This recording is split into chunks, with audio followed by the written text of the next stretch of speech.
This week on the Sunday Glide, with the Rip Curl Pro Bells Beach coming up, we'll be delving into Bells Beach, an iconic surf spot with a rich surfing history, and its suitability for longboarding and what you need to know.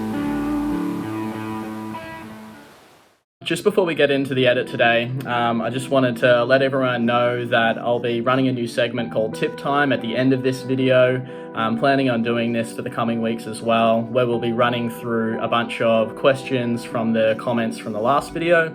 Had some really good ones, so I thought it'd be good to delve into a couple. So if you have any questions from today's video or anything for that matter, make sure you leave them in the comments below and we might go through them next time.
Okay, so as you can see from the previous edit, Bells can be an absolutely incredible longboard wave. I like it best for the longboard when it's about 2 foot and maybe 2 to 3 foot, particularly at Rincon, where I find it's a really nice wave for the log, just the way that it runs. It's nicely paced, some good sections for nose rides, and then some good sections for those nice loopy turns as well. Found it interesting delving into a bit of the history of Bells. Obviously with the Rip Curl Pro coming up, I thought it was good timing. I think it's also important to think about the history of longboarding at Bells as well. So the initial contests at Bells were actually longboard contests. You know, with the likes of Midget Farrelly and Nat Young, they were all competing there. And then obviously as time's gone on through the 1970s, they started the Rip Curl Pro at Bells Beach, more shortboard based events. And I think the last longboard event held there was actually a little while ago, but it was in, I believe it was 2004, and it was the Australian longboard titles. And there was a bunch of amazing surfers, you know, Wayne Dean, Jai Burns, Josh Constable, and all of those guys. There's some little videos online of that, and yeah, it looks super fun. Riding more high performance equipment, which when the waves get a bit bigger, that's probably what is more suitable. As I said, when it gets a bit smaller, it can be a really, really nice longboard wave. So I guess the good things about Bells for longboarding is that when it is small, again, I like to think that 2 to 3 foot mark, it is really, really great for the log. It has some really nice slopey sections to it, so they're really good for those nice wraps or the nice S carves that you can do on a longboard. Drawing those out as much as possible, I think that's something that really stands out at Bells, and something that I like to kind of try and map my surfing to when I'm out there. But then also it does have some critical sections. So in terms of how the wave breaks, it's different from Winky to the Bowl to Rincon. Winky's a lot faster and down the line. The Bowl is a fair bit slower, and then Rincon's I guess a little bit of an in-between. But yeah, all of those waves do have nice fast sections that you can get to the nose on. At the Bowl, that section pops up pretty quickly, so you just have to be on the eye out for that. And not get caught, but some really nice nose ride sections nonetheless. So, you know, it's a really good all-round log wave or longboard wave, and yeah, I think it's definitely great at that 2 to 3 foot level. Beyond that, when it does get a little bit bigger, I think it's probably more conducive to the shortboards or your mid-lengths, or at the very least just a longboard or a log with a sharp rail and a pulled-in tail. That's what I actually prefer to surf there. So in the next edit that I'll show you, I'm surfing what's called a signature model from South Coast Surfboards. And it's a really fun board for something like Bell's, where it does have that pulled in pintail, sharp rails, and it's super fun board for something like that. So you can really lean into and extend those arcs out as much as possible and put in a fair bit of force without that tail slipping out, which is great fun. Yeah, in terms of board selection, I think that's what I typically try and go for as well. So something with a pulled in tail, like a pintail, or just something with a bit of edge on the tail as well.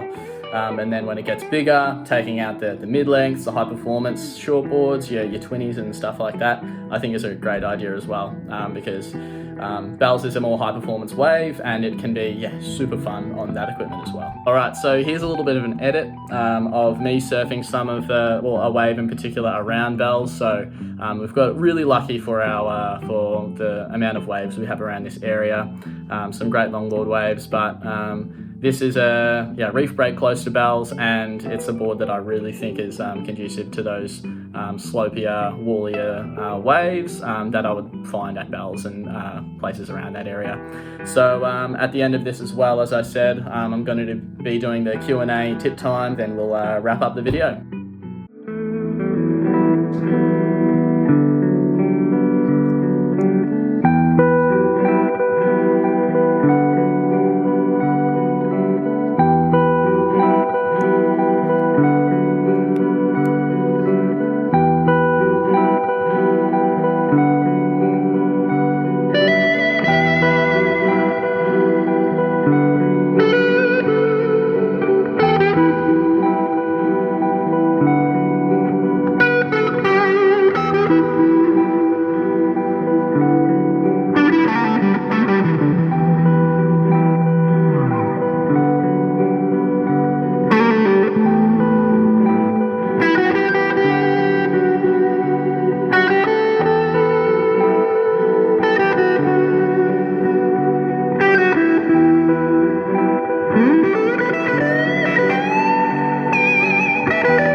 So trying out a new segment here, tip time. Let me know what you think, but essentially I wanted to go through one question in particular today.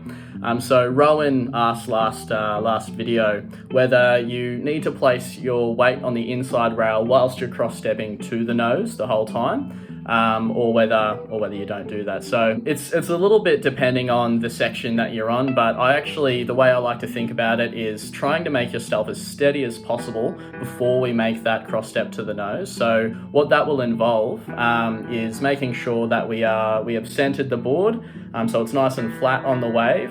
And so instead of cross-stepping on the inside rail where we'll be tilting the board, which can make things a little bit less steady, I'd suggest angling your board in the correct direction to begin with from the tail. And then what we can do is make sure that we're heading to the nose, following the stringer and trying to keep everything in the middle, essentially.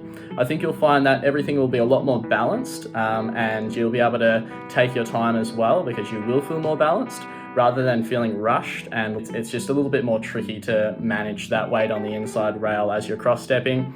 Gets into a little bit of a turn as you're cross-stepping, which again is something that you can do, a little bit of a higher level. I definitely think it's something that you can go for, if you are, I suppose, coming off a bottom turn and cross-stepping straight away, and you're able to manage that balance as well as cross-stepping. But especially from the start, I think let's get you centered, let's get the board set up and positioned correctly before we begin that cross step. Then we should be able to manage by having our weight come across that stringer in the center of the board. So hopefully the board is staying nice and flat rather than tilting on its rail as we're cross-stepping forwards. But it's a really good question, and I think, weight on the inside rail has its place through cross-stepping, but it definitely I would never suggest to do that as a fundamental, because I feel like you can probably get caught up a little bit more, and that will happen and have more of an effect over any sort of benefits you get from that as well.